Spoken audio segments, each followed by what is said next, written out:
Você é diabético e tem dia que não consegue sair da cama devido à indisposição, cansaço? Nesse vídeo eu vou falar para você, contar uma história de uma pessoa muito querida que é a minha avó, que uma das dores que ela tinha dentro do tratamento era esse. Então, meu nome é Irlena, eu sou médica endocrinologista e eu ajudo a cuidar do seu diabetes. A minha avó, por parte de mãe, ela descobriu o diabetes tipo 2, né? Esse diabetes que a gente descobre depois de uma certa idade, um diabetes normalmente ligado a fatores já associados predisponentes, como excesso de peso, histórico familiar de diabetes positivo também, erro alimentar, sedentarismo, doenças associadas com hipertensão, problemas no colesterol, enfim, uma série de outros fatores, tabagismo, etilismo, uma série de fatores que podem desencadear o diabetes tipo 2. A minha avó, ela tinha esse diagnóstico de diabetes desde 52 anos, mais ou menos, e ela usou insulina durante 30 anos da vida dela, um pouco mais de 30 anos, tá? E ela tinha uma queixa, ela era acompanhada sempre por endocrinologista, e ela tinha uma queixa de, às vezes, mesmo com a glicose tá melhor controlada, de às vezes algum dia ou outro, de se sentir indisposta, mais cansada para levantar, para seguir o dia. Então, é uma coisa que a gente entende por conta da questão do diabetes. A gente sabe que o diabetes é uma doença crônica, é uma doença que ainda não tem cura definitiva. Muitos pacientes que conseguem uma perda de peso, né, de 10%, às vezes um sucesso maior de 15% do peso corporal, esses pacientes, alguns são candidatos, inclusive, a remitir o diabetes, a não ter diabetes, a deixar esse diabetes, vamos dizer, em stand-by, dormindo por um certo período, porque está muito associada essa questão do peso, né?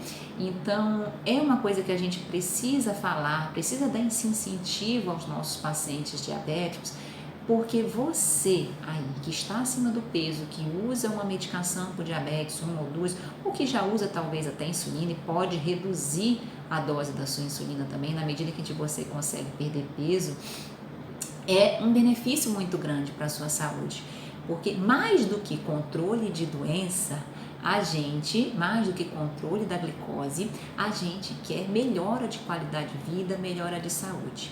Então a minha avó, ela tinha essa queixa de cansaço, de indisposição, mas também ela tinha outros fatores associados. Ela sempre foi acima do peso, ela também às vezes não dormia bem à noite, uma certa dificuldade para dormir, ela sofria de uma doença, bruxismo, que incomodava ela no período noturno também. E muitas vezes essa indisposição, esse cansaço também pode estar relacionado à alteração da glicose, pode estar relacionado à alteração hormonal, algum outro hormônio pode estar influenciando nisso, pode estar relacionado a uma diminuição de vitaminas, vitamina D, vitamina B12, que é sempre importante dosar essa vitamina B12 nos pacientes, e você que usa a metformina. Metformina é um excelente remédio, um medicamento barato, um medicamento que é dado pelo sistema público de saúde e que tem muitas funções dentro do tratamento do diabetes, mas que a gente precisa avaliar alguns efeitos colaterais que podem ocorrer, e um deles é a diminuição de vitamina B12. Então, uma vez por ano, você que é diabético precisa fazer a avaliação laboratorial da sua vitamina B12 também. Outras queixas de cansaço pode estar relacionada à questão de hidratação. Em 10 a 20% desses pacientes podem estar cansados pelo simples fato de não beber água. Então, beber água é algo muito importante dentro da nossa saúde. Eu sempre dou 2 dicas para os meus pacientes. Você criar uma rotina, você precisa facilitar a sua vida. Ou seja, torne o certo fácil, tá? Como que a gente torna o certo fácil em relação à hidratação? Você ter ao seu lado uma garrafinha de água, um copo de água, igual eu tenho aqui no consultório. Deixa eu pegar para vocês. Ó, Aqui no consultório eu tenho a minha garrafinha, então eu tenho a minha meta de beber a minha quantidade de água nesse período que eu passo aqui, e tenho o copo também que eu uso para beber essa água. Então eu ter essa facilidade próxima a mim já me ajuda nessa hidratação. Outra dica importante, às vezes quando a gente está em casa também, quando você for beber água, em vez de botar só 2 dedinhos e matar a sede e ir embora, você já enche um copo e toma como se fosse um remédio ali, tá? Tem paciente que às vezes, mesmo a água não tendo sabor, às vezes o paciente não gosta de beber água. Então, uma terceira dica que a gente pode dar também é saborizar essa água, não é fazer suco, mas colocar casca de laranja, uva, morango, abacaxi, para dar um sabor diferente na água, tá? Não é bater a fruta, porque não é toda vez que a gente vai que a gente bate a fruta, porque aí já gera uma quantidade de glicose maior, né? Já perde as fibras também da fruta, mas é saborizar, fazer uma água saborizada, que ela com esse sabor mais agradável, a chance de você conseguir ingerir em maior quantidade para você que não gosta de água é maior também, tá? Então, você criar uma rotina de hidratação é muito importante, porque isso diminui esse cansaço, essa indisposição. Outra coisa que precisa ser avaliada dentro desse processo também é qualidade do sono. Você dormir bem à noite está diretamente relacionado à sua saúde do dia seguinte. Tá? Então, tanto o fato de você acordar indisposto, acordar cansado, acordar também às vezes no decorrer do dia querendo comer coisas não saudáveis, não pelo fato de você estar com fome, mas pelo fato de você estar com vontade de comer aquele alimento específico. Uma noite mal dormida de sono já prejudica o nosso organismo em torno de 3 dias. Então, veja o quanto que é importante a gente dormir bem à noite. Tem algumas dicas de higiene do sono que a gente dá. Eu tenho um vídeo que eu já postei no canal, eu vou deixar o link dele aqui em cima para vocês que estão me ouvindo pelo YouTube, para que vocês possam colocar em prática essa rotina. Uma das dicas importantes é a gente tirar essa tecnologia de computador, celular e televisão pelo menos 1 hora antes do nosso horário programado de dormir, para que a gente consiga ativar o nosso hormônio do sono, que é a melatonina.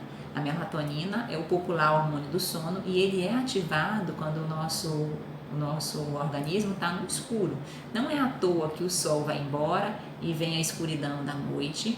Aí, para você criar esse clima também, já vai reduzindo a luminosidade dentro de casa e evitar realmente essa tecnologia, essa luz de LED dos aparelhos, ele não ajuda nessa questão da ativação do hormônio. Criar um ambiente confortável para você no seu lar, no seu quarto, tá?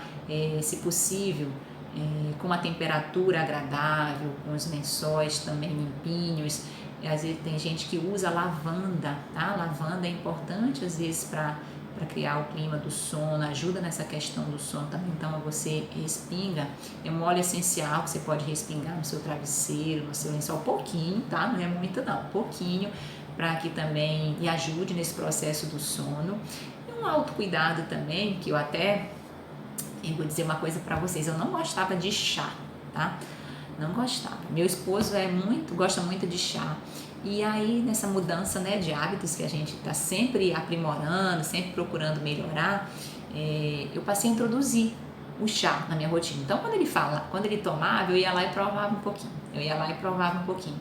Até que hoje eu consigo. Então, tem alguns chás que eles ajudam a gente a dormir melhor à noite também. Por exemplo, chá de maracujá, o chá de passiflora, chá de melissa, erva doce. Eu gosto muito da mistura desses sabores com abacaxi. O abacaxi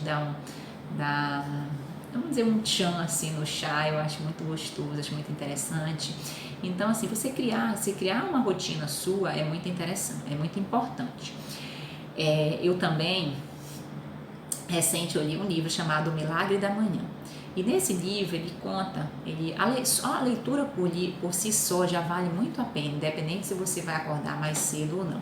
Na minha vida inteira eu ouvi desde a minha infância que eu era ruim de dormir. Sempre fui ruim de dormir. Quando eu era bebê, o meu pai me embalava na rede, né? Eu sou do materno, eu sou paraense do materno, a gente usa muito rede com as crianças. E aí meu pai me embalava na rede até 2, 3 horas da manhã, tadinho. Então eu sempre tive essa dificuldade de dormir e às vezes eu já também embuti isso dentro do meu pensamento e nunca tive facilidade para dormir à noite, tá? Então, o fato de eu pensar assim também, também eu acho que me ajudou a não dormir bem. Quando eu estudei para o meu vestibular, eu sempre estudava no período noturno, até 2, 3 horas da manhã, até a hora que eu caísse de sono e ia dormir. Mas, enfim, depois que eu li O Milagre da Manhã, eu adotei uma prática de eu acordar mais cedo, 6:30 da manhã. É um horário onde eu acordo também, as crianças ainda estão dormindo.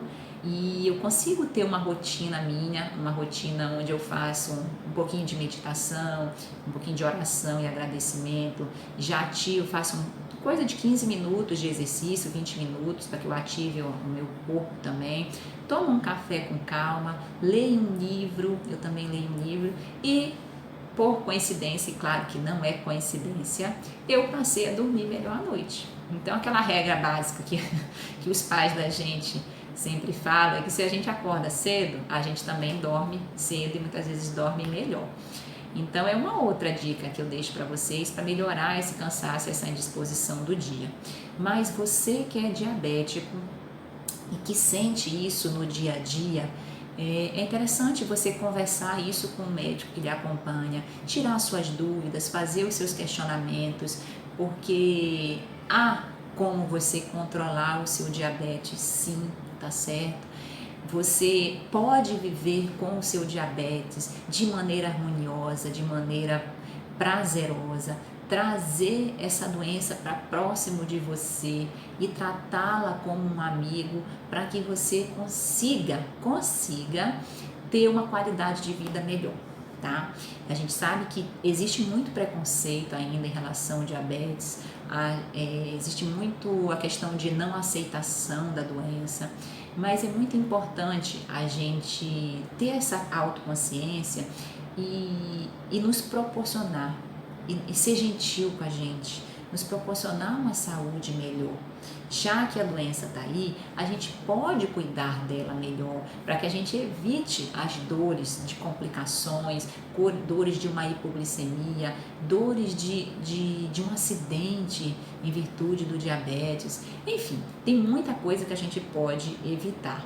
A gente vai falar muito, a gente já falou muito, a gente vai sempre estar aqui falando muito com você sobre o diabetes, sobre essa maneira como a gente pode pensar nela, numa doença de forma positiva, para que você tenha emoções positivas também e, consequentemente, atitudes positivas em relação à sua doença, porque assim você consegue ter o melhor controle.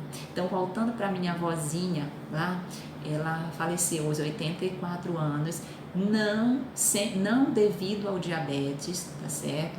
Viveu a vida inteira com diabetes, tinha hora que ela reclamava, sim, entendeu? E faz parte, às vezes, a gente reclamar, porque a gente também é ser humano, a gente também pode ter momentos de fraqueza, tá?